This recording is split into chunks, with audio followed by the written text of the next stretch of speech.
Welcome, and thank you for joining us for Faith in Transition, Engaging Francis's Life for an Urban Ecospirituality with Dr. Rachel Wheeler. I am Jennifer Krizak. I serve as the Director of Strategic Planning for the Franciscan Peace Center, which is a ministry of the Sisters of St. Francis, Clinton, Iowa. Our program this evening will be recorded and shared with all who registered for this event. We gather for this program just a few days after the Feast of St. Francis. Embracing a Franciscan spirituality, we recognize the goodness of God and the sacredness of all creation. As St. Francis reminds us in the Canticle of the Creatures, all of creation is related as brothers and sisters, and we are called to live in peace and nonviolence with all of creation. To live out this spirituality, the Clinton Franciscans have taken a corporate stand on the care of creation that moves from a recognition of the interdependent web of all existence to a pledge to care for creation. Following this corporate stand, the Clinton Franciscans have signed onto the Laudato Si Action Platform and included a goal to expand our exposure to and appreciation for ecospirituality. This program is co-sponsored by fellow Franciscan organizations and congregations of women religious, all of whom recognize the interdependence of creation and act for peace and justice in our world. We are grateful to our co-sponsors, including the Franciscan Action Network, the Sisters of Charity of the Blessed Virgin Mary Leadership Team, the Sisters of St. Francis of Dubuque, Iowa, the Sisters of St. Francis of Rochester, Minnesota.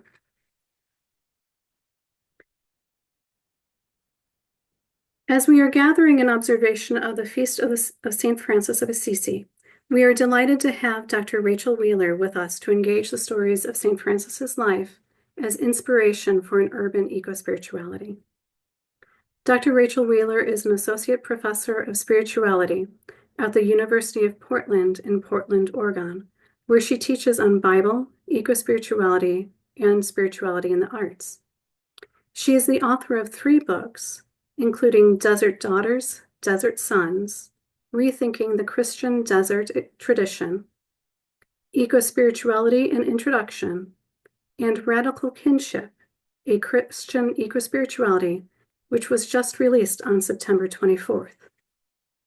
She prays and preaches at St. Andrew Catholic Church in Portland, Oregon, and is a lifetime vegan, public transit user, knitter, and poet. After her presentation, we will have time for questions. I invite you to place your questions in the question and answer area. I will share these questions with Dr. Wheeler after her presentation. Dr. Wheeler, thank you for joining us this evening. Thank you, Jennifer. I'll get my screen sharing here. And as we get that coming up, I just want to thank Jennifer for all the help that she's given me to prepare for this evening, and to thank all of you for being here. Thank you to the co-sponsors for joining together to make this possible for this February, or this session on October 8th. As you can see, my title is Faith in Transition, and I'm just thinking about that word transition a lot lately right now as I'm thinking about ecospirituality in an urban context. I'm coming to you from Portland, Oregon, as you heard. I teach at the university here, and I worship with the Catholic community here. And I've only been a resident here 8 years, but it's done a lot for me in terms of my academic formation as a teacher and my learning how to be in community in a broader space than I've usually been used to in the past. So it's helped me in a really important way to contextualize the thinking that I'm doing and the experiencing I'm having around what spirituality and what ecospirituality is, and especially what an urban ecospirituality might be. So I just want to name that as we begin, and as a part of kind of our acknowledgments of this place, and all the places that we're settled right now to come together for this call. This is an overview of Portland here in Oregon along the Willamette River, which runs through our city. And I just want to acknowledge the many tribes of Native peoples who've been here for many centuries, who've tended this land and been in a good relationship with the land to make it possible for people like me to be at a university and do the kind of scholarship and teaching that we do. So I want to acknowledge that and to suggest that maybe the conversation we have today, the ideas that I present, are drawing on things that have already been alive in this land for a long time, and hopefully will seed new inspiration for whatever we might do wherever we're located. So I want to name that as we get started. And then the other thing I like to do as I begin presentations or just kind of gatherings of any kind is to walk us through a guided meditation to really feel the embodiment of some of the ideas that we're thinking with, especially from the life of St. Francis for today, who was such a proponent of kinship relationships with all of creation. So I'd like to start with a guided meditation from this book, Rooted and Rising. Hopefully you can see the cover there. It's by the pastors Margaret Bullitt Jonas and Leah Shade, and it's a beautiful guided meditation on creation. So however you would welcome getting comfortable as we get started here, if that means kind of closing your eyes, looking away from the screen, imagining some of the words I read aloud here for you. I just invite you into this time and space to really feel in your bodies and imaginations what it is to be kin with all creation. Many of us experience Earth and other creatures as entities separate from us. Many of us, especially we who are city dwellers or who spend hours every day on a screen, feel no particular connection with the living world around us or with the other beings with whom we share this planet. Yet the insights of science accord with the wisdom of religion. Human beings do not exist in isolation. We exist within an interconnected web of relationships. This meditation invites us all to exercise our imagination and deepen our understanding of our place in the universe. How would our behavior change if we were more keenly aware that we are sibling beings with the rest of life and that we spring from the same divine source? So as you're noticing you're breathing in, you're taking in oxygen released by trees and all green growing things. As you breathe out, you exhale carbon dioxide, which in turn is being taken up by trees. Breath by breath, you are exchanging the elements of life with plants. As you follow your breath, let yourself feel your connection with the air and with trees and grass and with everything growing and green.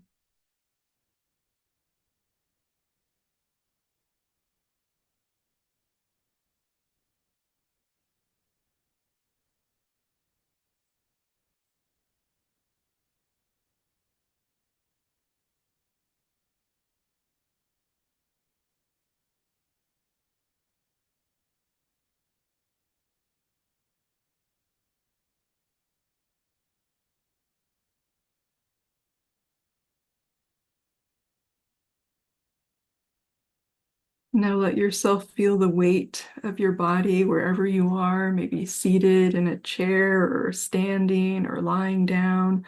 Notice that your body connects you with the earth. You are as solid as the earth, made from the same atoms of carbon, oxygen, hydrogen, and nitrogen that make up the earth. As you feel the weight of your body wherever you are, feel your kinship with earth.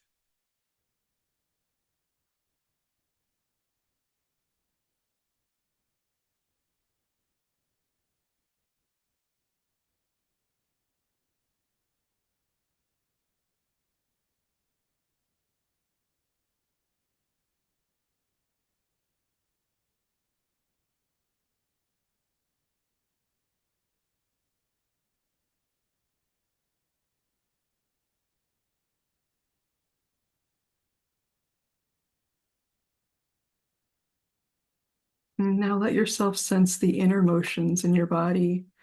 Maybe you're able to be aware of the gurgling in your stomach or the throb of your beating heart. Maybe you can sense the circulation of blood as it's moving through your body. Most of the weight of your body comes from water, just as most of our planet's surface is made from water. Your blood is mostly water, and the saltwater content of your blood's plasma is the same as the saltwater content of the sea. It's as if within your body you carry rivers, lakes, and the ocean. Savor your body's kinship with all the waters of the planet.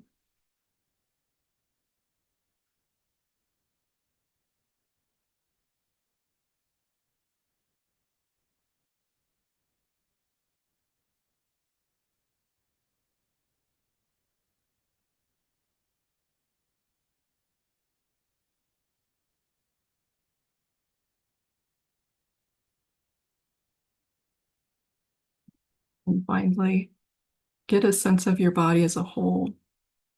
You have felt how your breathing connects you with the air and plants, how your body connects you with the earth, and how the waters inside your body connect you with the planet's waters. All the elements that make up your body came from stars that exploded millions of years ago. Your body is made of those same elements, the carbon and nitrogen that have circulated through all the creatures that ever lived far into the distant past, and that will circulate through any beings that inhabit this world far into the distant future. Our bodies connect us to the air and plants, earth, waters, the ocean, the seas, all the animals and stars. Let yourself appreciate the goodness of this amazing body you've been given and feel your kinship with the whole of creation.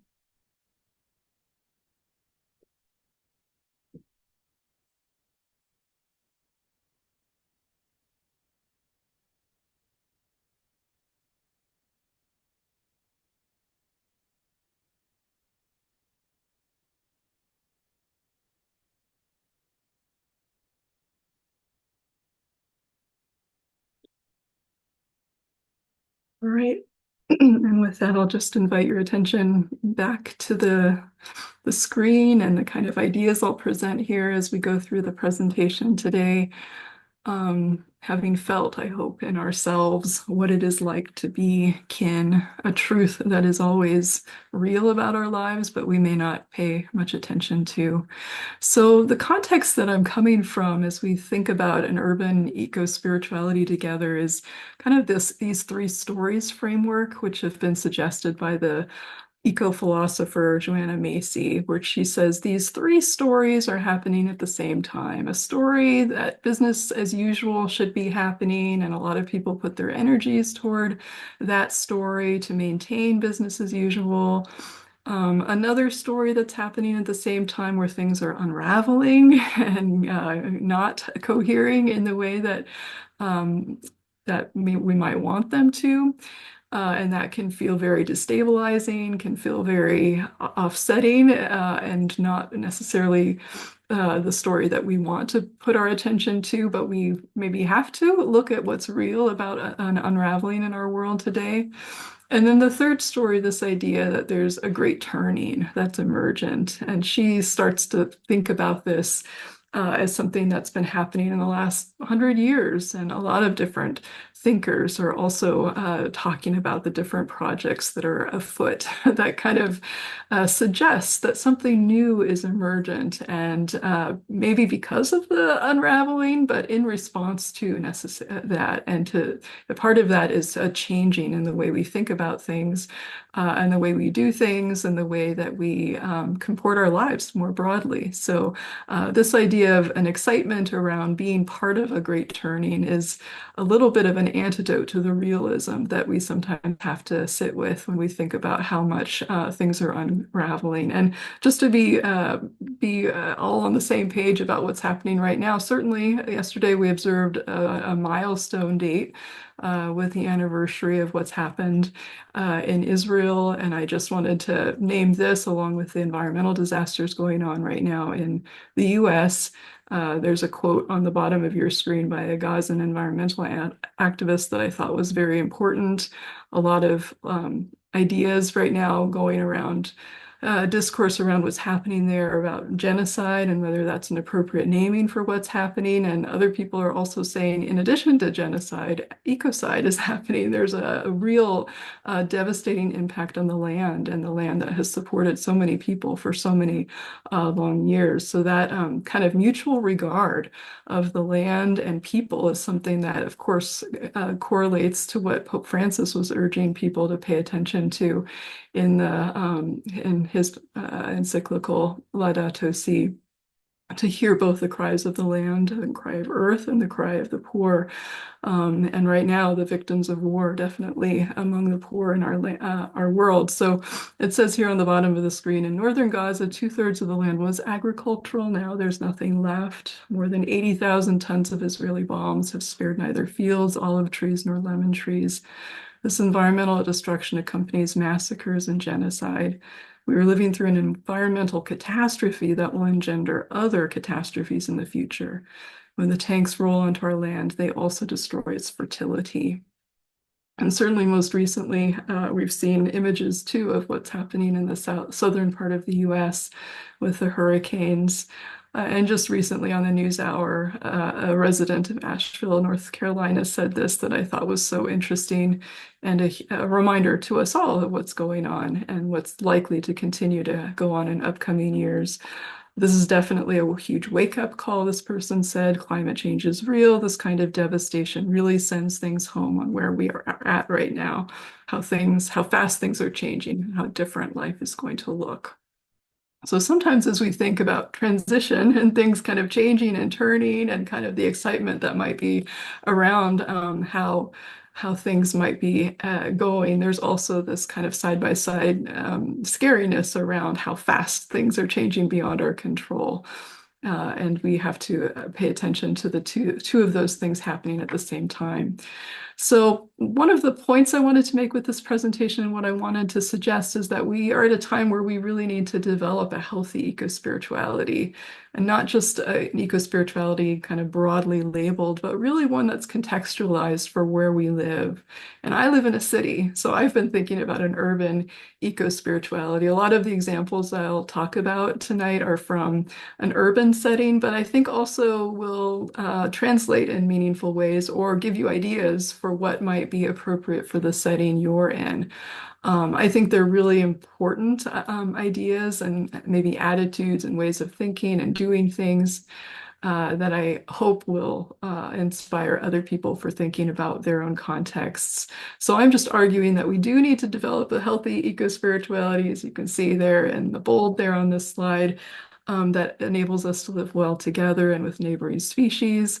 I also want to think about transition town movement and how that is giving us some ideas too for how to live better lives in our urban settings, and for thinking about St. Francis's life too, and how some of the stories there, even if they don't directly map onto an urban context that I'm living today in the 21st century, they still give me ideas for thinking about the material of my own life and what might work well or what might need to change, or how I might be kind of creatively activated by engaging the stories. And to do this collaboratively in a sense of a discussion like this, and then with stories that we might share at the end, feels like something that is useful for this time amid all the other kind of material realities that we're using to build our urban lives. So the stories from our Christian spiritual tradition, I believe, still do have wisdom to offer us, even if they seem so remote, either geographically or chronologically, from the lives we're living today. And I hope that this presentation will demonstrate a little bit how that's true. So key questions for this presentation is just to say, what is an urban eco-spirituality? Why does it matter?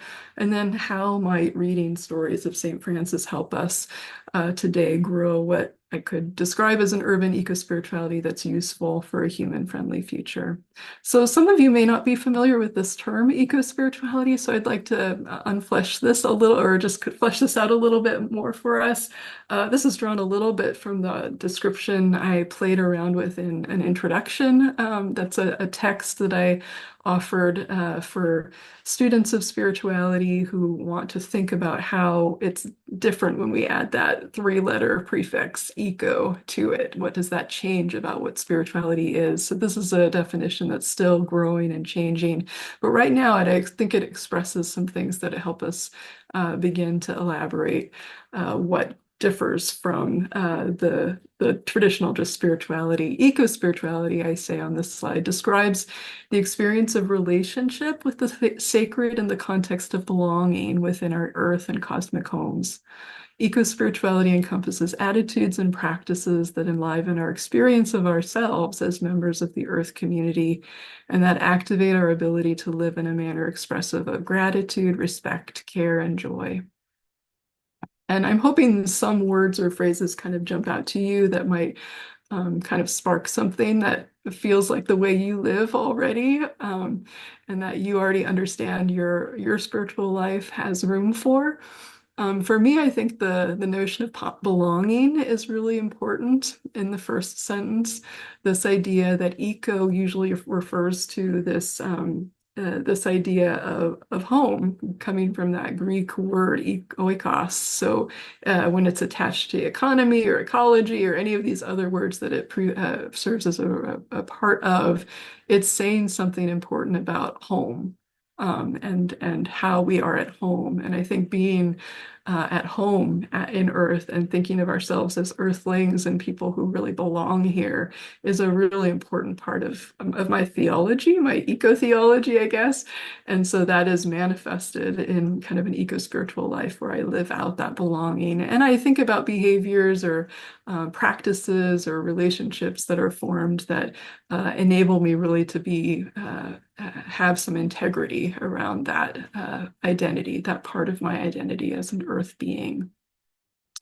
And it also draws on these positive things. So if anything, that if I were beginning to critique this and think that it has room to grow still, it would be like it's focused on like these good things, these good feelings of gratitude, respect, care, and joy, where it might also have room for, lamentation or some of the grief or the things that we bear because we have these feelings of belonging to a home that right now is being compromised a lot in its environmental integrity. So that's also a part of it. It's not just kind of the promotion of the good feelings, but it's also learning to live too with what shouldn't necessarily be happening and something that prompts our response of change to why that is happening. So why an urban eco-spirituality and why does it matter? Again, I already mentioned that I live in a city, so this makes sense to me in terms of my own context and my wanting to be translating that form of an eco-spiritual life to the kind of context that I live in a city. And I'm also really aware that I think on social media, a lot of people post pictures of going on vacations and going to places remote that take them into kind of a retreat setting or something really special that then it becomes hard to like bring that back to a city escape. And I've often noticed for myself that in resistance to always wanting to be somewhere else, that being in my home, being kind of in the city that it forms my home, feels really important. And something to really cultivate, even when it's most difficult. In the picture that I'm showing you, I don't see much of anything green. Even the vegetation there is pretty dark and dry looking. And this is what a lot of our studies can look like, right? Where it seems very challenging to actually connect with anything that is actually living and natural beyond other humans. And so that's one reason I think it's really important that we actually make cities places that are easier to practice an urban eco-spirituality. So there's a dual challenge here, like how to think about our lives as being at home in the cities, and fostering a place of belonging there, but also changing the cities too, so that they meet the needs of people who have been formed over millennia to be in relationship with nature, not just human-built parts of the world. I have a little list here that I've been playing with, and as I read some of these bulleted items here on reasons for an urban eco-spirituality, wherever you are in a town or a suburb or in the rural spaces or somewhere else that I'm not thinking about, this might be true for you too. This might be a list that makes sense for why you might articulate a suburban eco-spirituality or a rural eco-spirituality, any of those things that might be challenging. Again, I think about my own context and how challenging it can be to do these things in a city. And so it feels like a very important invitation to explore and experiment as to what's possible for thinking about in the context of a city. So one, to affirm our human identity as creature kin with other species. And again, this can be hard to do in a city when you don't see anyone beyond the human very often, or you only see a very small number of other creature kin to be in relationship with. Secondly, to foster habits of contentment, gratitude, pleasure, and joy where we live and temper the desire to always be going somewhere else. So if cities feel like dirty or just like wastes of concrete or any of these kinds of things, it may be very difficult to temper this desire to want to be somewhere else. I know I have felt that myself. But it is also an invitation to look more closely at what's being resiliently present to its challenging context, and where I too can learn how to do that. And then, of course, on the other hand, also work to change what the city is like so that it's easier to practice these habits of contentment, gratitude, pleasure, and joy. And third, to cultivate capacities to imagine and create places where we are and more than human members of Earth community can thrive together. So this is living together and being more aware of the creatures that are present to us, even invisibly and maybe not as readily apparent to our city-bound eyes. I'm thinking about Richard Louv's book, Our Wild Calling, where he has this wonderful sense in it of the city and the kind of the wild dogs that live in the cities and these wild creatures that maybe are taking refuge in spaces during the day when humans are around, but very active at night. And so we may not always be aware of what our other creatures around us are doing and what they need and where they are exactly. But we can, as we cultivate an urban eco-spirituality, one of the reasons for doing so would be to be able to imagine more readily and fully how we can be present with these other creatures making homes with us, and doing so in a way that's changing kind of their species habits too, necessarily, because they haven't been evolved to live in the cities the way that we are forcing them to. And then finally, these last 2 points, to promote the healing of wounded places, histories, lives, psyches, and souls. I think that's what the work of urban eco-spirituality can do as we kind of do some of this work to transition our cities to look different, to be different. I think the healing of land can happen, of landscapes that have been overbuilt and been neglected. Histories of peoples and populations in certain parts of cities also can be promoted through this work. And then our own work in being part of the healing too can heal ourselves. There's kind of this reciprocity that emerges as people engage healing work to do their own healing. Those two things. And then finally, I think hope is a really important thing right now. Where it's still in the creation season of creation, 2024. Some of us, it didn't maybe close entirely with the Feast of St. Francis. And this year's theme was hope. And so this seems like a really important thing to keep in mind for justifying any kind of investment of our energy, or for me, in my investment of my scholarship and my research and time, that we need to be finding ways to generate hope for a human-friendly future. If we're going to remain around as a viable species, we need to figure out ways to do that well, and to do it not to the imperilment of other creature kin that we share the planet with. And so I think these are reasons why establishing and experimenting with what an urban eco-spirituality could look like, why that's important. So again, I'm hopeful those 5 different points maybe speak to your own context too. Don't speak exclusively to the urban context. In terms of contextualizing it the way that I'm doing, mostly it becomes what I'm most doing research and scholarship around, and also because I think it's most challenging. So some of these things may just feel really challenging in a city context, but maybe that's not true. Maybe some of you will also find that this is challenging and invitational for you to kind of think about what would a particular eco-spirituality for your context sound like, and what would it be for. So a couple notes just about cities. And this is from the World Cities Report by the UN. And actually, I didn't know this until I started to prepare for this presentation, that the UN Habitat Program has named October Urban October. And I guess that's been the case for about the last decade. So since 2014, October 31st is World Cities Day. And apparently leading up to that, there's a focus in the UN Habitat Program on cities and the livability of cities and advocacy for sustainable development in cities and all of that. So we're kind of in the midst of this urban urban context right now in focus. But some of the key findings of this report from a couple years ago is that cities are here to stay. The future of humanity is going to be urban. What that looks like exactly is still, of course, up for experimentation, which I think is really interesting and exciting. And there are a lot of ways I think that artificial intelligence too is being used now to visualize what is possible for cityscapes, and the different things that might look quite different than how our cities currently look. But the future of cities is not uniform, is another key finding of this study, that there will have to be development in different ways in different cities, depending on the needs of the population, of course, and according to the bioregion that the city is set within. So there are going to be different ways that cities can develop and be a good population, or good places for populations to grow in different ways.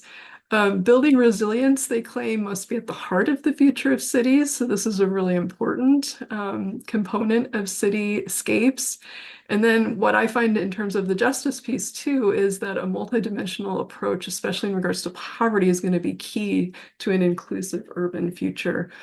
So that's really important too. And for me, reading things like that does open up like room for consideration of something as seemingly abstract as spirituality or theology, or any kind of thing that doesn't usually enter into the reports of government agencies like this. But I think that there is a recognition about the need for attitudes and shifts in consciousness that religious communities and people engaged in spiritual practice are pretty comfortable with, that is needing to happen alongside the kind of material changes that are advocated in reports like this. So those are just a few things about cities. And then I did want to mention a few things from Laudato Si. Pope Francis has mentioned quite a few things about cities in his encyclical, and this might not surprise you because so many of us live in cities. Of course, Rome is a really ancient and important city that Catholicism has been connected with for centuries now, but his recognition that there's so much diversity around experiences of cities is really, I think, a part of giving him some unique sensibility to talk about cities in an important way.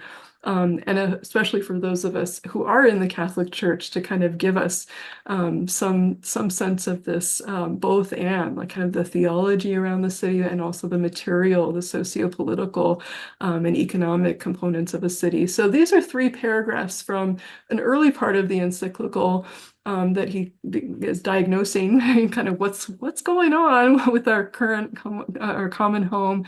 And the title of this part of the chapter is just Decline in the Quality of Human Life and the Breakdown of Society. And unfortunately, we associate that with cities a lot of the time.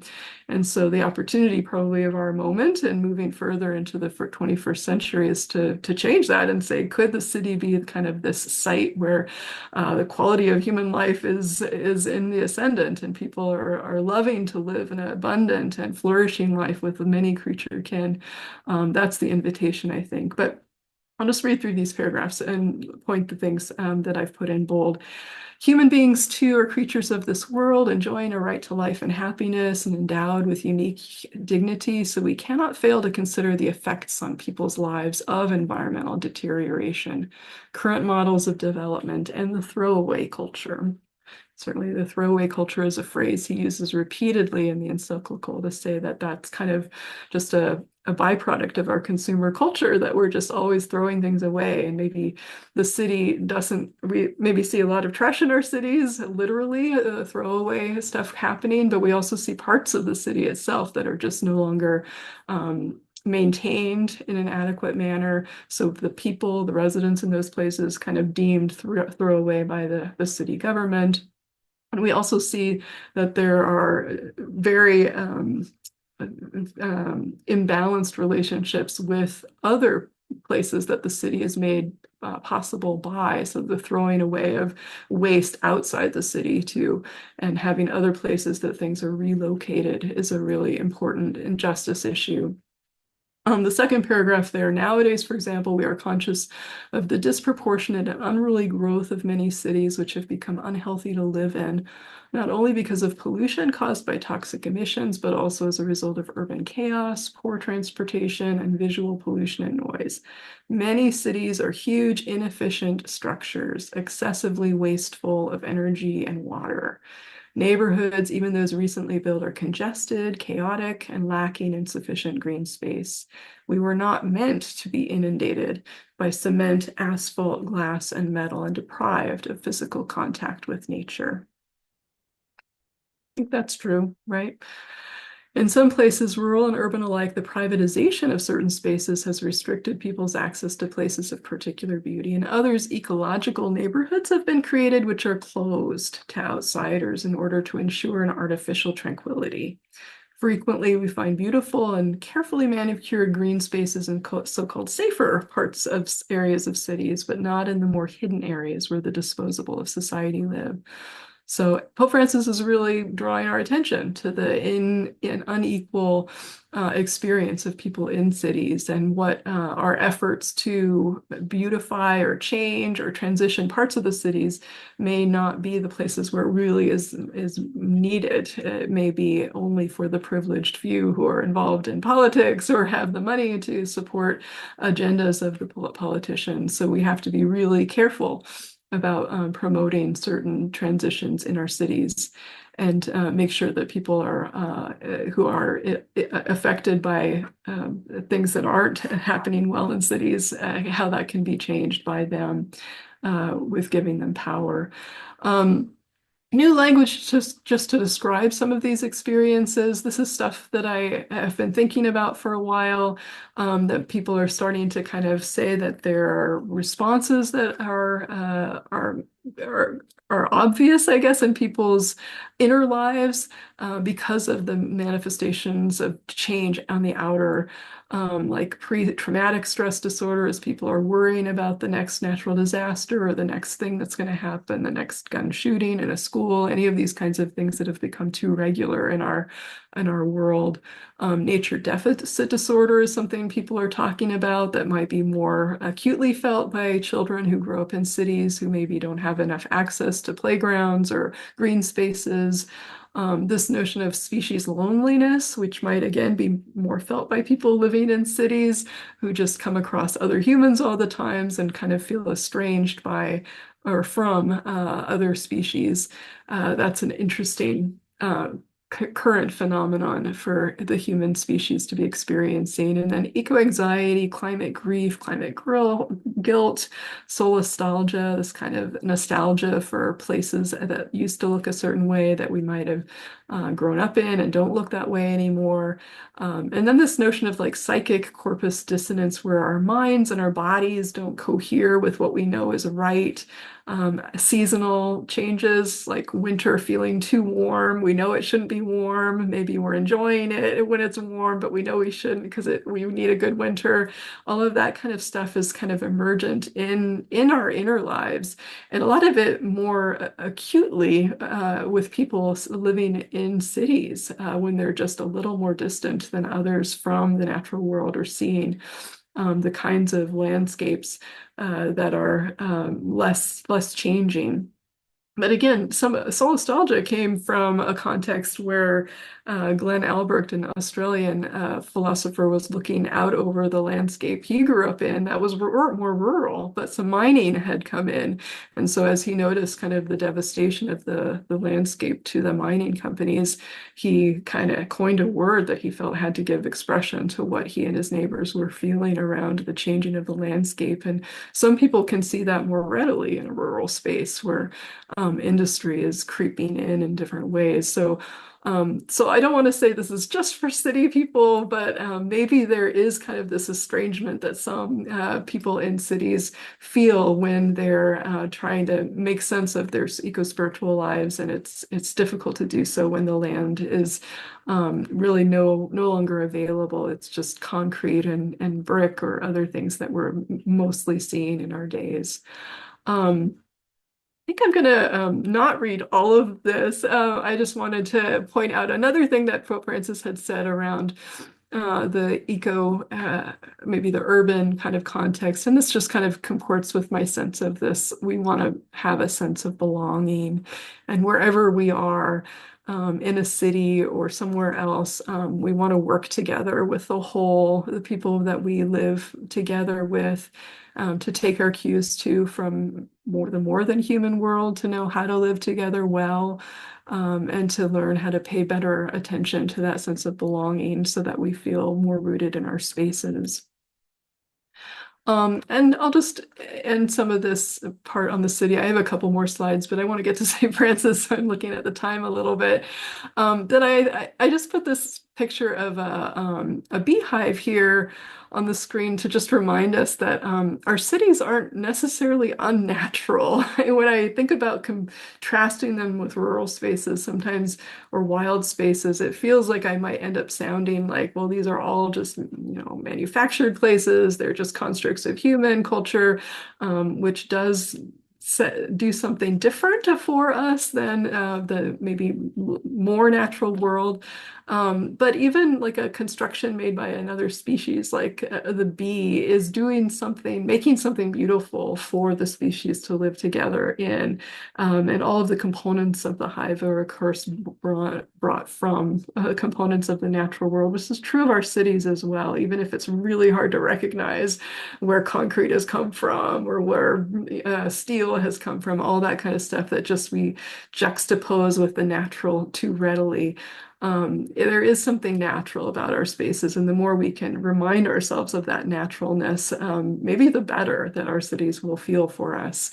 But I also just wanted to mention kind of this transition from, if we're thinking about the biblical tradition, the lamenting city, the city that's been destroyed, in Jeremiah's vision of the Lamentations, it's personified as a woman who speaks, a kind of a widowed woman who is lamenting the people not there in exile. And the end of the book of the Bible for Christians is that book of Revelation, where there's a vision of the city.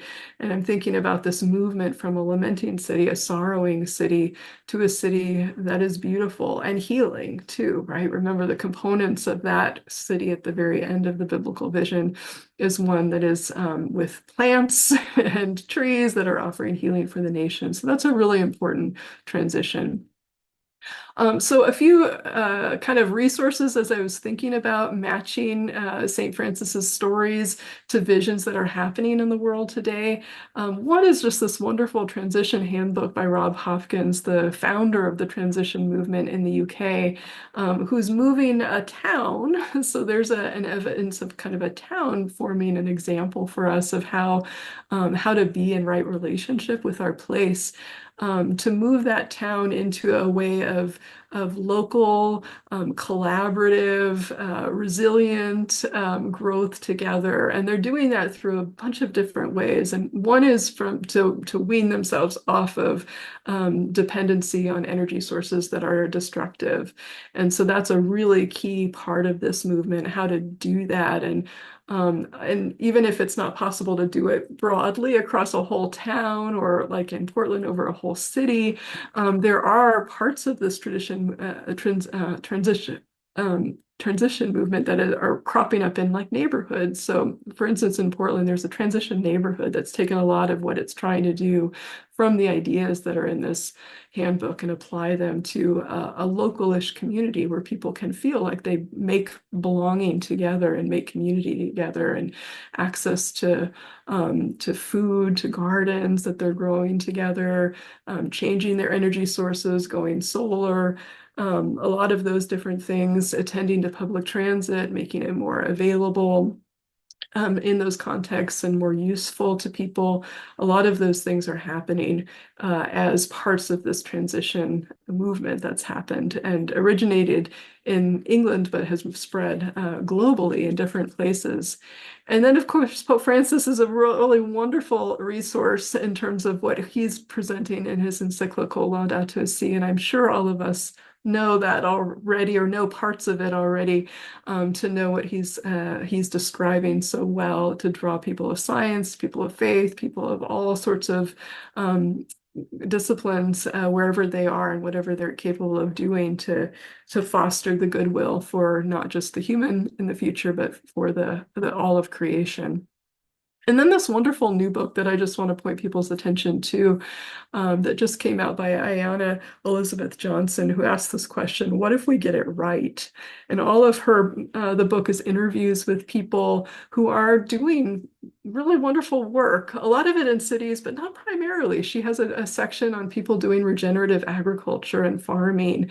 And there's a person in there who's arguing that at least 10% of our global population needs to go back to the land and live on farms and really support the small farm, the small kind of relationship that farms can build with people in cities that are remote from the land. So there's some really interesting initiatives and suggestions and ways that she characterizes our movement through the 21st century that will give us some, I think, some positive energy to do the work, because she is hopeful that we can do what we need to do because we have the access to the ideas and the technology.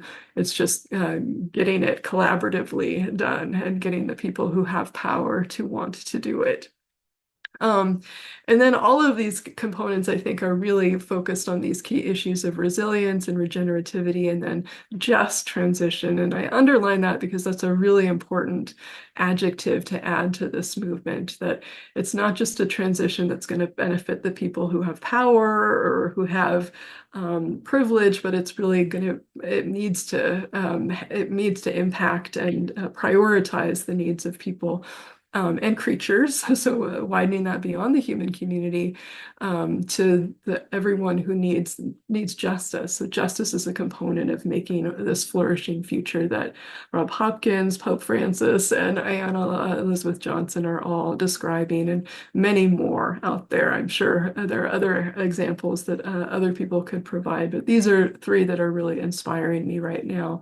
So a few comments on the transition movement before I move to St. Francis that I think will comport well with Pope Francis's vision around these kinds of things, that it provides a positive vision of what the future might hold for us, and it enlists people's imagination around what's possible and experimentation. It does say that some of these things take time. So like having the patience and the contemplative posture toward things happening, and then also the humility when things don't go right, when mistakes have to be admitted to. A lot of that is a part of what working together in community is fostered by this movement. Everyone's included, awareness raising around the issues and trusting that people, once they have the information, can make the right decision for themselves. Resilience is a big part of this, transition within, transition without, kind of this twofold expectation that as material things change in our world around us, our inner lives change too, and vice versa, that we also need to work on some of the healing that we all are involved in personally, and that will manifest in the ways that we engage with the world around us. So there's a really lovely interlocking quality of those transitions that the Transition Town movement is promoting, and then credible and appropriate solutions, not a one fixes everything, the way that Pope Francis reminds us in Laudato Si, that diversity is a really important component of this, and that one thing won't work for every part of the world. Okay, getting to St. Francis now, after this kind of introduction to towns and cities, and kind of the thing that I'm really interested in right now. Most of you will, of course, be familiar with St. Francis. You probably don't even need his dates of birth and death on the screen there. I'm going to read this very lovely opening to the kinship of St. Francis, because it uses natural imagery to talk about Francis and his impact. And I'd never read this before I began preparing for this presentation, but this is from volume 3 of the early documents volumes, The Kinship of St. Francis. And if you don't know this work, which I didn't know before I picked it up, this volume, it basically talks about the kinship that St. Francis shared with Christ. And so all of the 9 parts of it elaborate a different quality of his life and how kin he was with Jesus. But this opening just talks about the natural world in an interesting kinship-like way too. Resplendent as the dawn and the morning star, or even the rising sun, setting the world on fire, enlightening and making it fruitful, the most perfect man, Francis, the shepherd and leader of the lesser brothers, arose in the city of Assisi. He was like the sun warming that world, nearly covered by a winter of cold darkness and sterility, giving it light with the brilliant rays of word and deed, dazzling it with truth, inflaming it with charity, renewing it with abundant fruit of merits, and enriching it with a variety of fruit-bearing trees in the 3 orders established by him, producing marvelous virtue, both renewing and making the earth attractive with a variety of embellishments. So in that, hopefully you could hear him as kind of this light and warmth that fostered the growth of things in the world. And I think that's a wonderful description of human life, and a wonderful example of thinking about how parts of the natural world inform how we are in response, rather than always anthropomorphizing or personifying the natural world in our own image, kind of reversing that and thinking about St. Francis in this way. So most of you will probably know the Canticle of the Creatures, probably the most famous aspect of Francis's life and his attitude toward the world. I've put a picture up there that's one of my favorites of St. Francis, where all of creation around him is kind of sanctified too, with a halo imagery around each of them. And even the space seems cyclical, so that all of the space is seen to be sacred. And this is just about kinship, right? This idea of kinship and naming different parts of creation as kin. And he uses language of sister, of brother, of mother earth, all of this to name the beautiful parts of creation as kin. And I'm just going to use kind of an idea around that for each of these different stories or parts of Francis's life. So for this one, radical kinship, and using the word radical just means like, let's put a little bit more emphasis on it, right? Let's put a little bit more to its what it could mean for us if we took it seriously. So radical kinship is this first idea of Francis's life. And the example that I want to offer is something that happened recently, this last weekend here in Portland, where a community came together in North Portland to throw a celebration of life for one of these trees that had to be removed due to a parasitic, I think a fungal thing that you could actually see, I think, in the left hand tree there. But it just reminded me of kind of this idea of not just like chopping down a tree because it's come to the end of its life, but really to think about the parts of our neighborhoods that are lived by other life ways that are much different than ours, like the trees on our streets, the other critters that inhabit these trees, and doing things maybe differently. And I think throwing a celebration of life party is doing things differently. A good example of thinking about that, and changing the ideas that we have around the people that we share life with in our communities. So another one related to this is just this idea of the urban as an interspecies home. So the tree being a home to so many critters too, the way that our own homes are homes to us. And a story, of course, that enhances maybe this idea is the Wolf of Gubbio and Francis's tendering relationship between the villagers who were threatened by this wolf and the people who live to support the wolf. So as many of you will know this story, I'll do it brief, a little bit of justice here to just tell the briefest part of it. But if you don't know it, it's a wonderful story about how Francis modeled kind of this inclusion of creatures beyond the human. And so as he came to this village that was being terrorized by this wolf and kind of afraid of the wolf's presence nearby, he didn't discount their fears, but he also didn't say it just meant the wolf needed to go away, right, to stop doing this. He had a different attitude about saying, how could these human, more than human species live together in a space and be collaborators in a home together?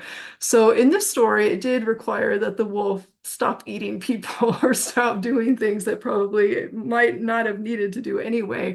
But the people decided to pledge themselves basically to feed the wolf, and the wolf would live habitably with them. And this is what ended up happening in the story. And a few years later, when the wolf died, he too was treated as a member of the village and kind of supported in the celebration of his life. But this kind of idea that we live with a lot of different species and making intention around making sure that their life ways are supported alongside our own. And it might require some changing of the way that we do things, like providing food, providing habitat, taking away from the things maybe we think we're entitled to, kind of seem like a really important thing to do as a part of an urban eco-spirituality. So for this, I'm just thinking about this idea that's a movement globally about radically rewilding our cities.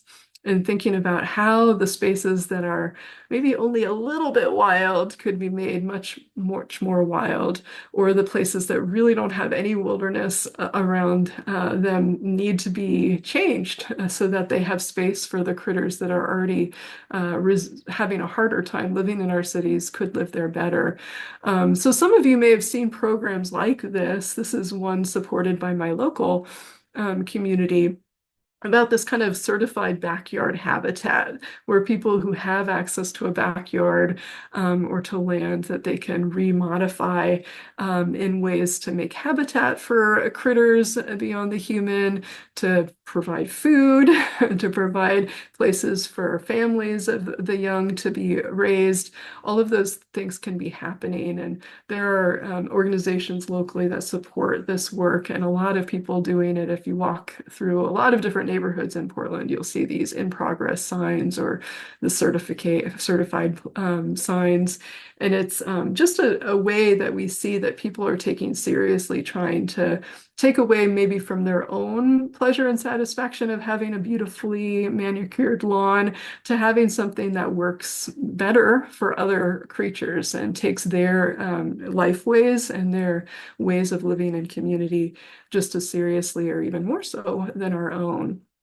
And one of the things I loved about Laudato Si was just Pope Francis's reminder in paragraph 12, so very early in the encyclical, where he reminded his reader that Francis, too, Saint Francis, wanted that part of the friary garden always be left untouched so that wildflowers and herbs could grow there. And usually, when I looked this up, where this is from in the Remembrance of the Desire of a Soul, it did talk about like usually there's another reason, an ulterior motive perhaps to kind of raise the persons to thinking about God or to have the beauty remind the person about God. But there were some things where he did also give instructions around during winter, leaving some honey out for the bees who didn't have sustenance, or doing something that actually sounded a lot like what people are trying to do with their backyard garden habitat restorations.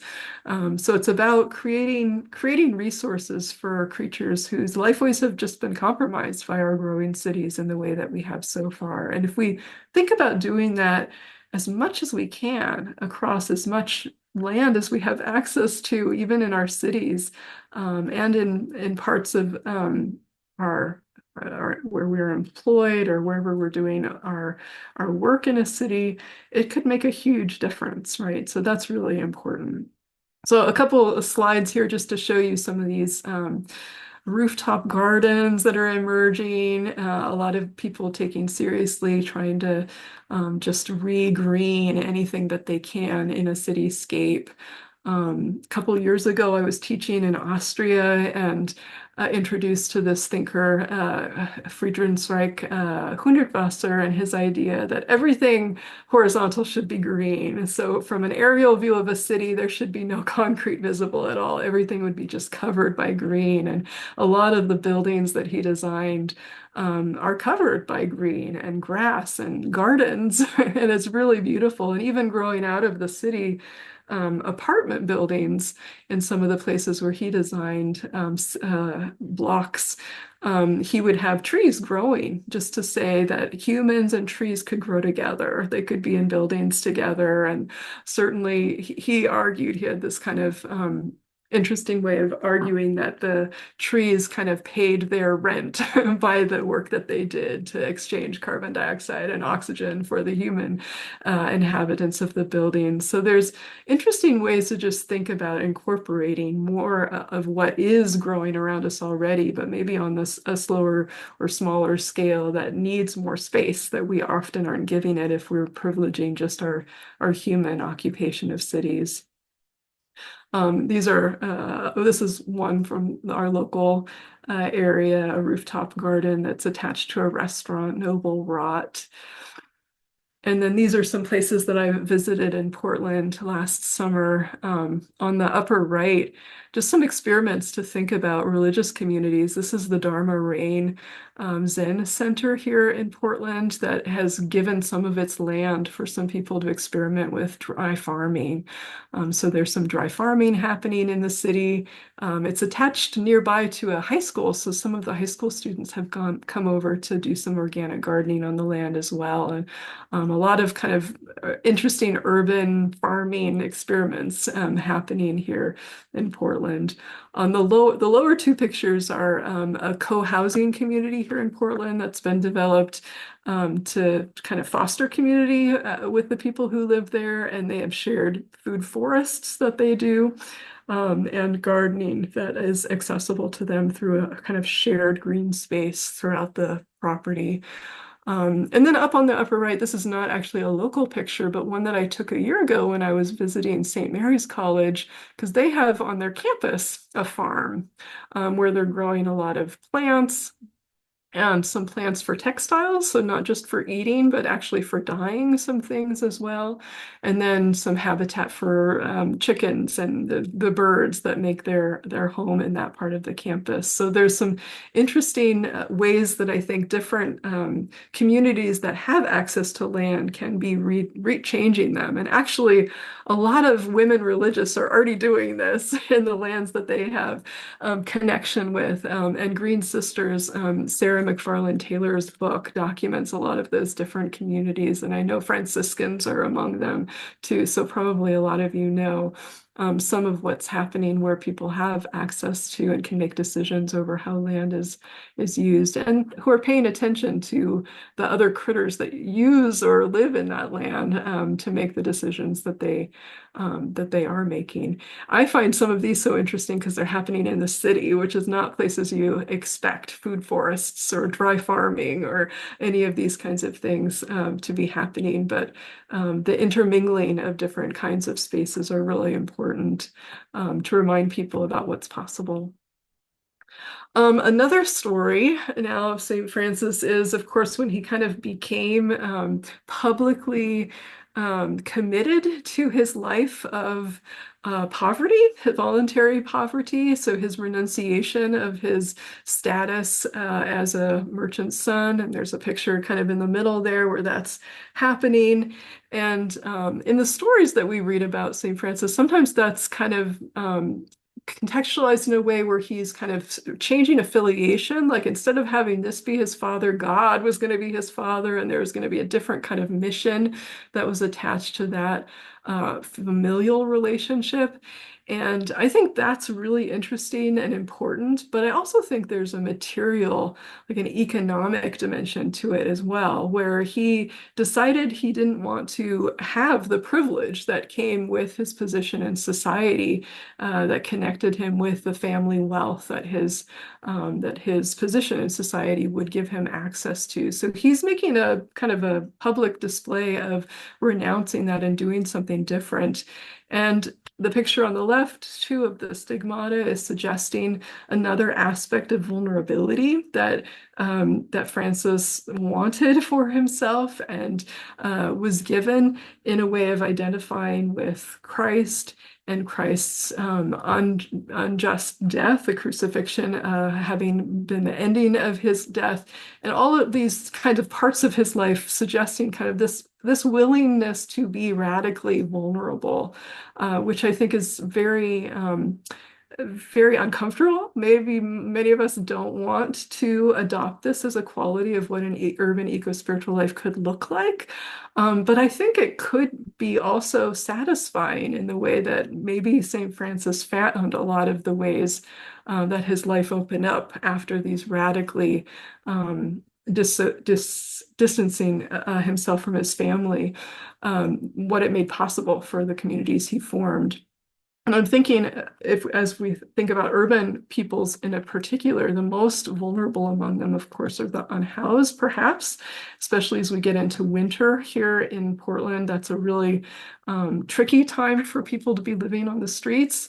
Not as bad, certainly, as other cities, but it is a time when it's tricky to think about the vulnerability that people are sharing out on the streets, not as a chosen thing for them, but as something they're really struggling from and radically dependent in the way Francis made himself, initiating this lifestyle of mendicancy to say that he was going to be offering other people the opportunity to be hospitable and generous toward him.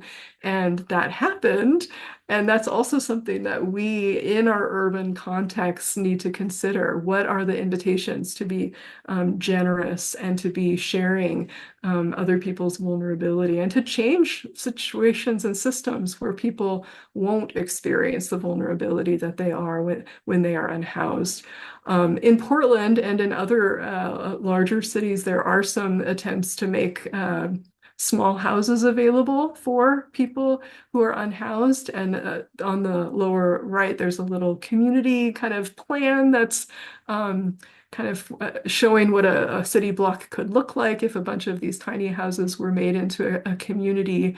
And this kind of thing is requiring those of us who are housed and have a safe place to be living to kind of divest, as my slide says, from the entitlements that are unjust.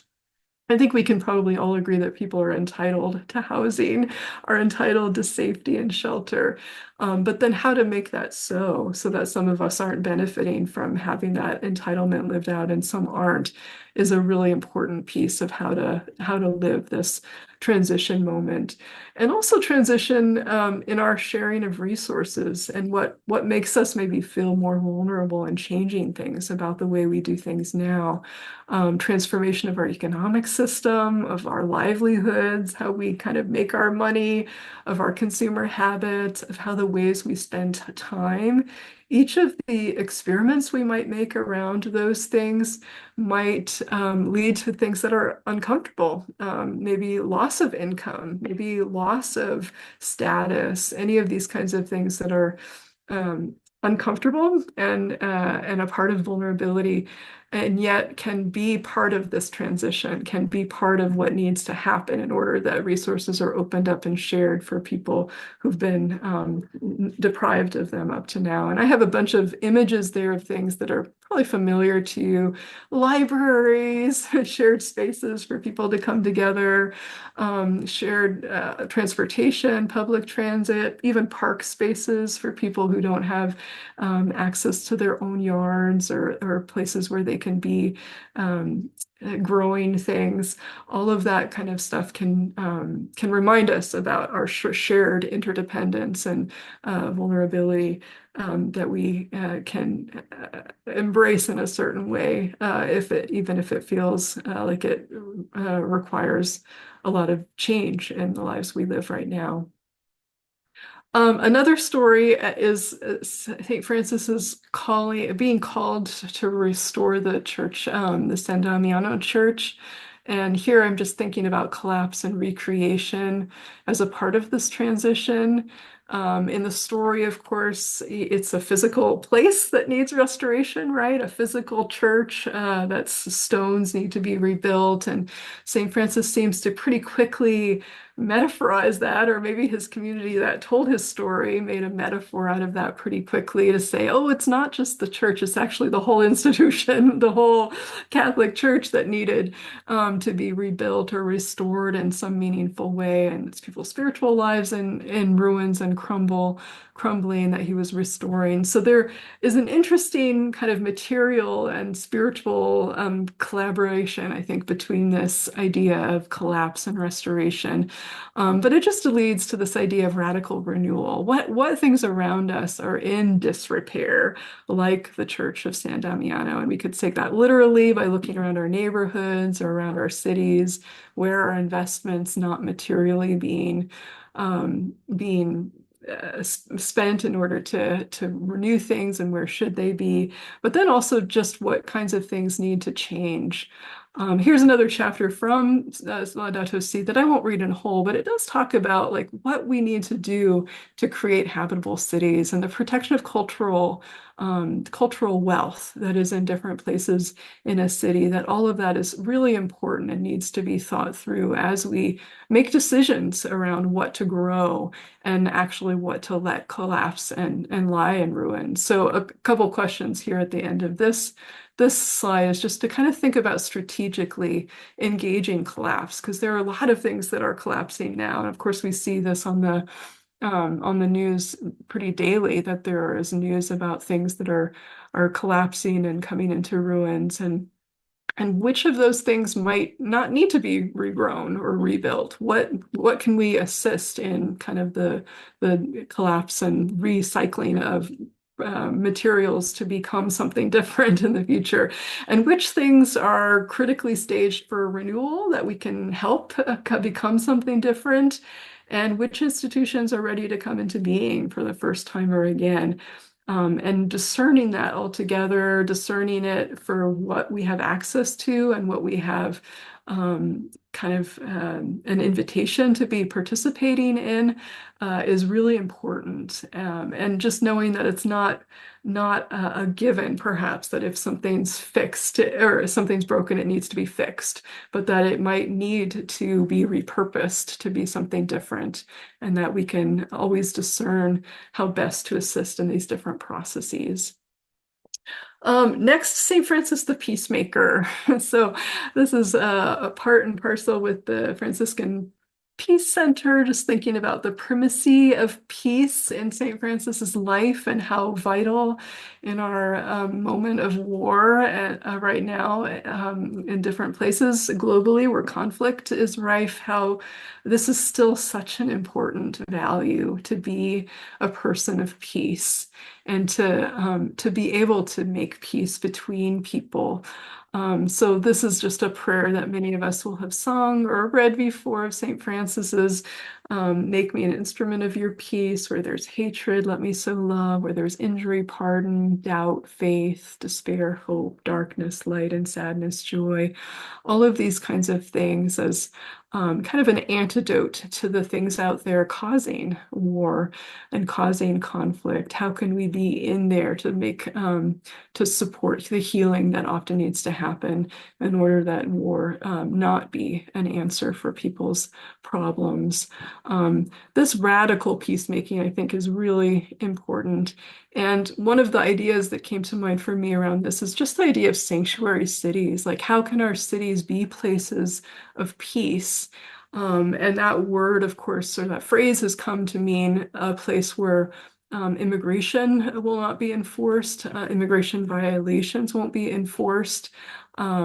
Different faith communities, too, sometimes have pledged their physical spaces, often known as sanctuaries, to be sanctuaries in this political sense. But it's interesting to think about how a city more broadly could think about itself as a sanctuary city where everyone in the city borders would feel not threatened. And there are a lot of different ways to not feel threatened, and a lot of different populations too, for whom that would mean different things. In Portland, we have a really beautiful sanctuary, the Grotto. There's a picture on the right of that space. That's a really wonderful place of meditation and kind of a dedicated grove of trees. And there are different labyrinths and trails and stations of the cross and everything around that property. And it's a really beautiful place to feel some respite from the city's noise and the city's things happening in cities all the time, but thinking about the transition of cities and how more broadly they could be experienced as sanctuaries could be a really good tool for helping us actually affect that, have that happen as cities. Okay, two more stories here thinking about St. Francis's life. One, of course, is his engagement with the Sultan, which is often promoted in terms of peace, right? Not that he and the Sultan were at war, but that they were from different cultures. And this idea of making friendship across borders feels often also like what cities could create a container for doing. Because right now, of course, we have so many different people, different cultures creating a city life together, but coming from different places, coming from different histories, different stories, all of that being a way where mutual exchange could happen and mutual collaboration and community life is really important in terms of fostering this urban eco-spirituality. And in Francis's story, as I read it, I feel like there wasn't a mutual exchange necessary. By the end of the story, it seems like the Sultan has kind of come around a little bit more to Francis's way of life. But in the early parts of the story, just welcoming Francis in and enjoying each other's company feels like a really important way of demonstrating hospitality, and to know that others can perform that for me, I can perform that for them, and there can be kind of this mutuality that emerges feels like a really important part of this story, and why it maybe is so beautifully represented by Brother Robert Blentz then in this icon. So this kind of radical relationship, especially with the other, with whomever kind of symbolizes for us the person we don't know well or have the same customs with, even thinking across species, the critters that we don't have any relationship with or know much about their life ways. Whatever we could change around that and become radically related with seems really important. And an example around this is just sister cities, thinking about how communities form relationships across space with other places. And I think originally this might have been more economic, there might have been trade involved, and I'm not sure that that's necessarily the most important component. Now it feels more like a social cultural exchange where people are just aware of making these affiliations and knowing that there are other people in another city around the world that has their interests in heart in some way, and there's some mutuality around that relationship. This may or may not continue to be an important facet of a more globalized world, but I think it is something to help us think about how we form relationships with places that are distant to us, and what we do with that relationship too seems really interesting. And of course, to call it sister cities does suggest something too about the kinship that is suggested by people in quite different nations. Okay, and one last story, maybe one you're less familiar with. I was less familiar with this one too, but I find it so interesting. And it's not a story that I could find any illustration of. So you have a picture of just a Francis statue in the snow. But in one of his stories, Francis was encountering a temptation to such a degree that he just didn't know what to do with himself. After having done some things that we maybe wouldn't promote in terms of self-harm, but he goes outdoors, he engages the landscape, and he builds himself a family out of the snow. And he says something like, if I'm tempted to have a family, here's my family. I need to clothe them. I need to take care of them and do all of this kind of stuff that is expected of a person with a family. And at that point, he kind of defers the responsibility because he decides that's not really his vocation. And so the temptation dissipates.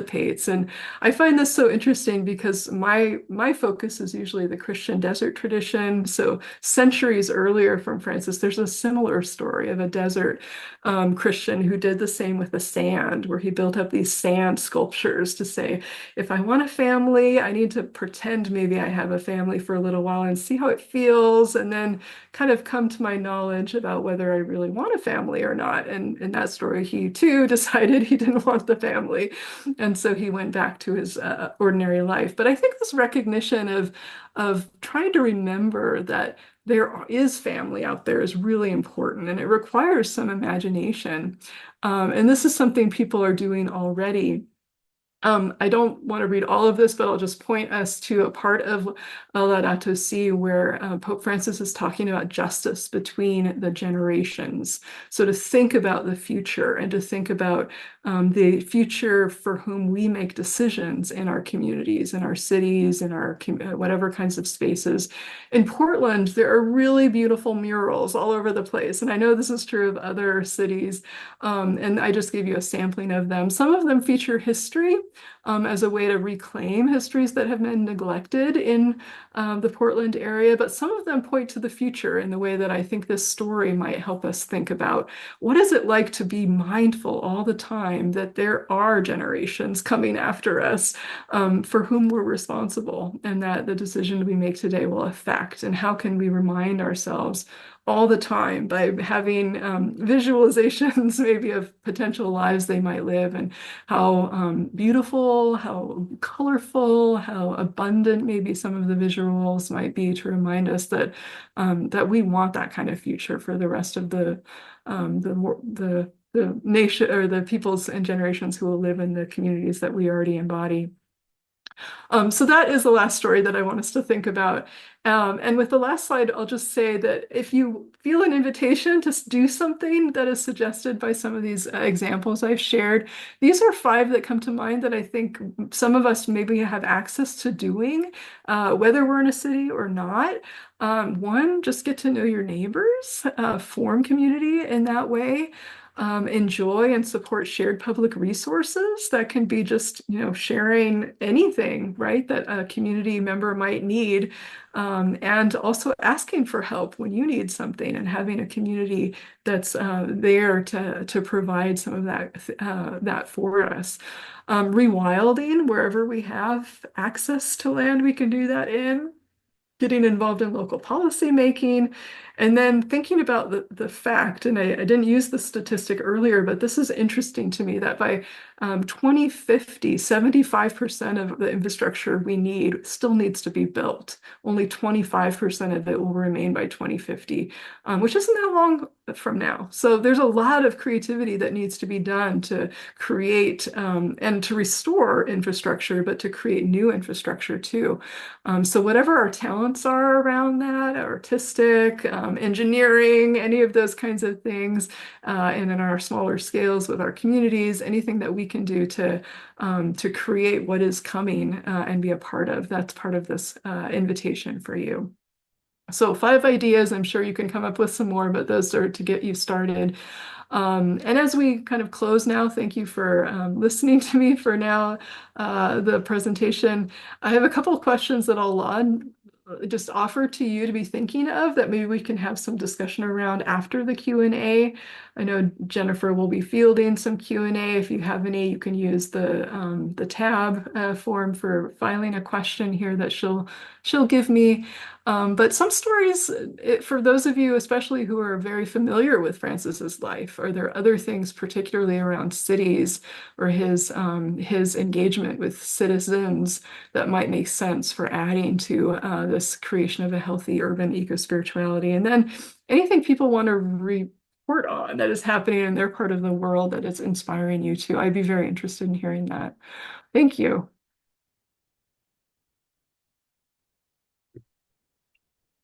Dr.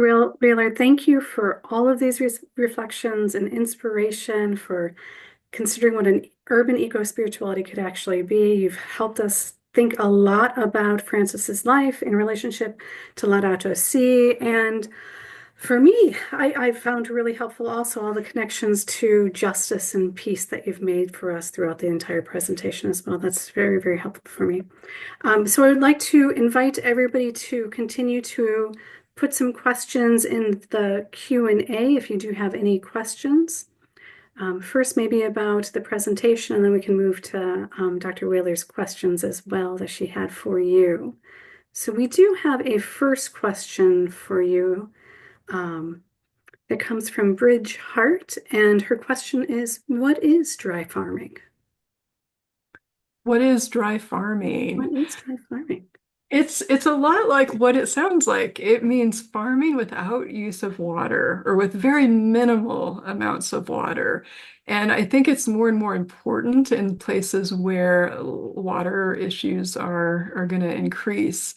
And in Portland right now, that's not a huge issue, although we've been told that our terrain is changing and it will look very different in the next 20, 30 years as plants, especially trees that grow here, will not be as happy in upcoming years where there's not as much water. But dry farming is a form of farming that originated, as far as I know, in the US context, in more southwestern areas, and especially among indigenous communities. They're growing corn and things in the desert, things that you would not think would grow in dry places. But because they did manage to conserve water in such important ways and to strategize the placement of a plot of farmland. There are different ways to really capitalize on the fact that there's just not water available during a growing season, but to support crops growing nevertheless. It's pretty amazing. Thank you for that. I have another question for you. Thinking about this understanding of urban eco-spirituality. I know you've been thinking a bunch about Saint Francis, and his influence can, of course, be seen spreading throughout history since his life all the way up to now. Um, I'm wondering if there's other examples of urban eco-spirituality between him and us that kind of connect the two of us in a different way that would help us think a little bit more about those connections to the ways that cities are changing so much. Yeah, that's a great question. And maybe like a historian of that period would have a better answer, but I'm thinking that there must have been so much changing for him in his time in terms of industry and the way that commerce was Mm, growing and that kind of thing that is not that creates kind of a similarity basically to the changes that are opening before us that might feel different and novel, but when we think about what he was going through, it was something that for him it might have felt that way, but isn't to us. So I don't know if there's a correlate to that, to kind of thinking about what will become for mhm, us much more familiar and we'll get used to it, but it feels different and even damaging to our familiarity right now. mhm. Good, thank you. We have another question from Carol Warren. She says she lives across from a lovely small park, and the city is putting in things that will eliminate a lot of the green space, which is Mm. upsetting, of course. She finds it hard to vocalize to people why she objects and why she considers the green space precious. Can you give her some tips? Oh, I'm so sorry to hear that that is difficult and that that's happening. Yeah, that's a good question. I feel like sharing from one's heart, like how important a place is and why, um, is a way to make connections with other people. And I think it's true that there are people who are feel like they're compelled to make those kinds of changes because they're necessary or because they prioritize a human need over some other parts of the neighborhood.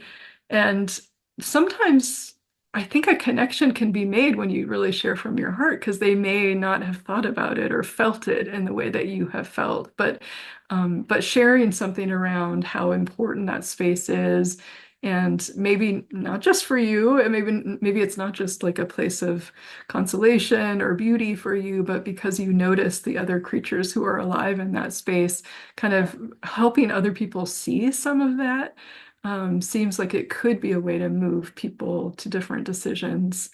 Um, I don't know. I mean, I think I've run into a lot of people who do share concerns that I have, so I haven't had to persuade people who have power to not do something. I think for me, what I have more trouble with is like persuading people to move out of what is complacent and say, oh, it's beautiful enough right now, but without and wanting them to see that it could be different. It could be rewilded, and that could be like a really beautiful thing rather than the pristine appearance that it gives right now. But again, formulating like what is that difference that is there is I think if you just speak from what your personal experience is and say something that is true to your experience, that can be meaningful to other people. Yeah, and I'll follow up on that too as a response. I mean, just to echo some things that you've said throughout your presentation. Many of us with more wealth and power have access and much easier access to the green spaces, and keeping them within cities for those who don't have that easy access, I think, is an argument that needs to be made with much more frequency, Yeah. as you definitely have said during your presentation. Um, I'm looking through comments here in our chat, and we have Mary Weber noting that she's fortunate in Austin, Texas, that there's a wonderful natural space right in the center of the city. There's a 10-mile trail around Lady Bird Lake, which is actually a river. And Wow. people can walk through there and run, like watch the bats that live underneath the Congress Street Bridge, which is going to be fun. And then she notes that it's expensive to live there, but it's free to visit and to be on the trail. So a little bit of um, acknowledgement of location. Yeah, that's great. And one thing, Rachel, that I was thinking about during much of your presentation is the frequency of which you use the word belonging. And our human belonging to space, belonging within community, this rootedness, I think is something that came across strongly in your presentation. I was wondering if you could maybe tell us a little bit more about that relationship to your understanding of eco-spirituality, even maybe more broadly than an urban eco-spirituality. Sure. Yeah. I think that sense of belonging is so desirable right now. I think especially as our families seem to fragment, where we maybe aren't with our family members all the time, and we maybe don't feel like we're as connected as ways that we might have felt as children in a safe family. So I'm just speaking kind of as an adult, kind of figuring that out myself, thinking where do I find my belonging? Do I find it with my work? Do I find it with my church? Do I find it? Where do I find it? And I feel like there's a lot of identification that I can do with my own students who are undergraduates who also are trying to figure that out in a much more pressured way, right? They're away from home for the first time a lot of the time and struggling with making friendships or doing a lot of the kinds of things that happen with college life that just resonate still for me as an adult who's been out of college for many, many years. But it just makes me feel like this reassurance that we do belong here, like in a very existential way. And for me to just have realized as part of my own spiritual life growth over time that thinking about the belonging that I hope for and I want to achieve in a different place. And some of that is theological, like, oh, when I get to heaven, I'll really belong, I'll be in the embrace of God and all that kind of language and sensibility that was fostered for me as a young person is something I'm still working with to think, how has that impacted my expectation that I find the perfect job, then I'll belong, or I find the perfect church, then I'll belong, or I find the perfect neighborhood to live in, and then I'll belong. And kind of always deferring that sense of real community and connection with other people to another thing that needs to happen to make it true, instead of realizing that it's very reassuring just to accept that it already is, that we are beings that are evolved here and grown out of everything that is already here in this earth. And that's our primary home and belonging. And God has made that possible for us. And there's something really beautiful and reassuring about that, with all the kind of more temporal things that happen that take us away from that sense. So this kind of existential belonging is something that I try to cultivate for myself, a remembrance around, and then offer, especially to young people who don't feel that necessarily, like how can they kind of have that, just that ground that they belong. I think it can be really transformative if a person really realizes that and then begins to dismantle all the expectations that certain things have to be set up in order for belonging to happen. That's wonderful. Thank you for that. We have another comment here from Karen Conover. And she says, here in Iowa, ours is the most changed state's ecology since white settlement of all lower 48 states. There is a movement to restore some of the prairie, almost all of which is gone, by having farmers prairie strips. But I am aware of some efforts for small patches like this in various urban locations. This morning, I saw that some of the land around the newer medical facility is set aside for this type of wilding. Wow. I'm not sure. Karen hasn't shared what, or I could see maybe in the chat where what specific part of Iowa she's coming from. But this is definitely a movement within Iowa and is very helpful and inspiring, really. So for Yeah. the Sisters of St. Francis that sponsor the Franciscan Peace Center have dedicated some of their land to prairie. So they're reworking that and making sure that the needs of the habitat, the needs of the wildlife in the habitats is attended to. Yeah, that's great. I think that's so wonderful to model that. Yeah. And then we have another comment here from Andrew Jelani. Says, hello, Rachel. Good to see you. I joined a Hey, little bit Andrew. late. And Andrew's in the process of implementing an organic farm community project in Pakistan in collaboration with the Franciscan Sisters in Little Falls, Minnesota, and is excited to be engaged with it and would like to share the progress and looking for a platform to share that. So Andrew, maybe we can share Rachel's contact information with you too, so that you can maybe share some more of that as it progresses. Yeah, that's great. Oh, and Karen just noted that she's in Dubuque, so prairies are going into the city in Dubuque as well. Wonderful. So these are great, great observations of things that are going on locally. I want to acknowledge that we have about 15 minutes remaining, and Rachel had given us some questions for us to consider as well, including whether or not there were any stories about St. Francis that you wanted to share that could inspire an urban eco-spirituality, or if there's more things going on in your local areas that you do want to share. And we've had a little bit of that already, but if there's more questions there or more comments, please let us know. And I'll say at this point too, if you do have a particular story or something that you don't particularly want to type into that long chat or question answer box, go ahead and raise your hand and I can give you the permissions to speak and you can share your thoughts with us this way as well.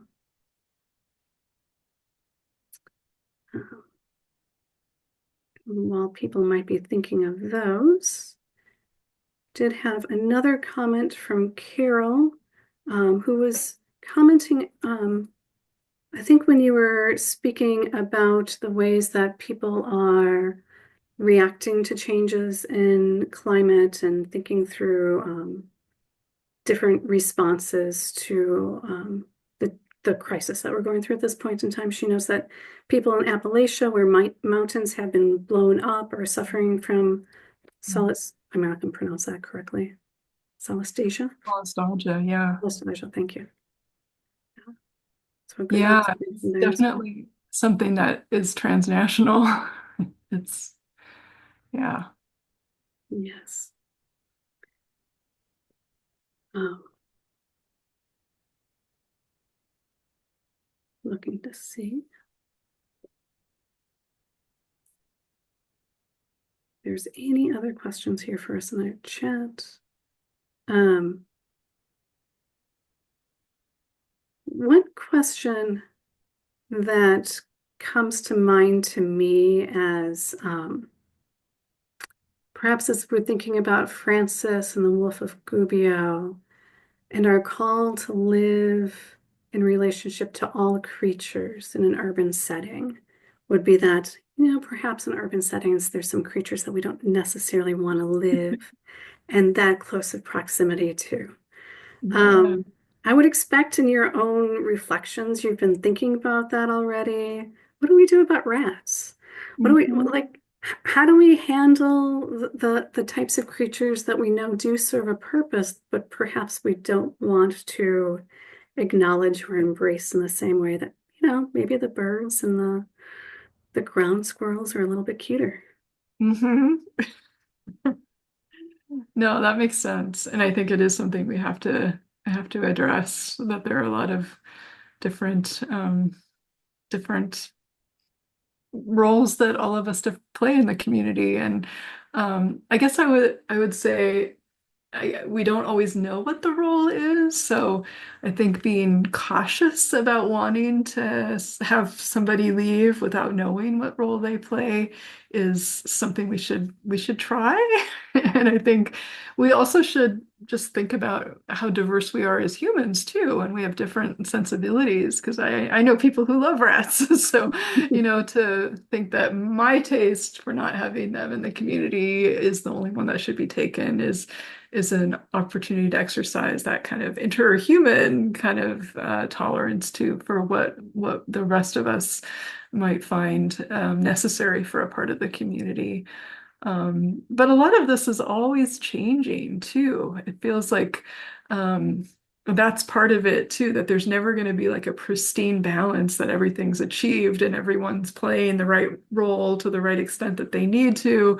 It's all in flux. So knowing that there may be imbalances and growing our own tolerance of what feels uncomfortable and what we don't want to have there is part of the process, I think, and it's a messy process. So yeah, I don't think there's a good answer for that until we kind of redress so many other issues, like around how much waste is attracting the rats, or these other human behaviors that create the imbalance in the ecosystem. Yeah. Your comments actually echo a very central Franciscan thought there in terms of ongoing conversion, right? That we're continuously called to change our own life habits, think about our own relationship to God. All of that, it's not settled. None of it is settled in our relationship to our place, our location, everything around us. Of course, is always going to be in flux as well. We should always be moving to the better. Mm. Wonderful. Um, Let me see if there's any final questions here. Um,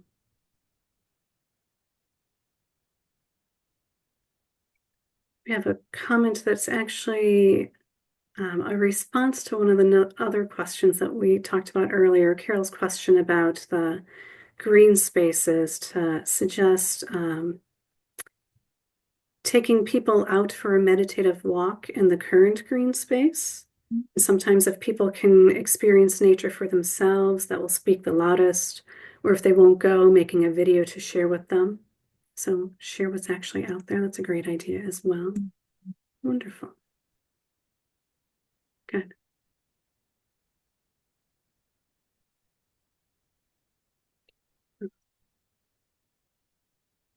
Just ask another question here. Okay, so we do have another question coming from Helen Rolfson. She says, this has been such a wonderful presentation, thought-provoking and so necessary in our time. Your Zoom is bringing you to us here in Minnesota. So she's thanking you. So that's wonderful. Just Sister Helen is one of my teachers in the past. Oh, that's Nice fabulous. to hear a shout out from her. Lovely. Good. Well, unless we have any final questions or comments, Rachel, did you want to share any concluding thoughts in relationship to?